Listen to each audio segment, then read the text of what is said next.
जळगावच्या धरणगाव तालुक्यातील हनुमंतखेडे इथे चारित्र्याच्या संशयातून पतीने पत्नीचा निर्घृण खून केला। झोपेत असतानाच शीतल उर्फ आरती सोनवणे हिच्या डोक्यात मध्यरात्री 3:30च्या सुमारास पती सोमनाथ सोनवणे याने कुऱ्हाडीने वार केले।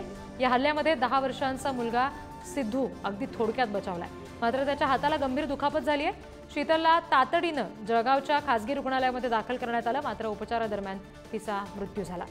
या प्रकरणामध्ये शीतल हिच्या भावाच्या फिर्यादीवरून सोमनाथ सोनवणेवर खुनाचा गुन्हा दाखल झालेला आहे आणि पोलिसांनी त्याला अटक सुद्धा केली आहे। या घटनेमुळे धरणगाव तालुक्यात खळबळ माजली आहे। मध्यरात्री झोपेतच पत्नीच्या डोक्यामध्ये या आरोपी पतीने कुऱ्हाड घातली। 10 वर्षाचा मुलगा सुद्धा या सगळ्यामध्ये अगदी थोडक्यात बचावला। त्याच्या हाताला गंभीर दुखापत झालेली आहे, मात्र त्याचा जीव सुदैवाने याच्यामध्ये वाचलाय, पण संबंधित पत्नीचा मात्र उपचारादरम्यान मृत्यू झालाय।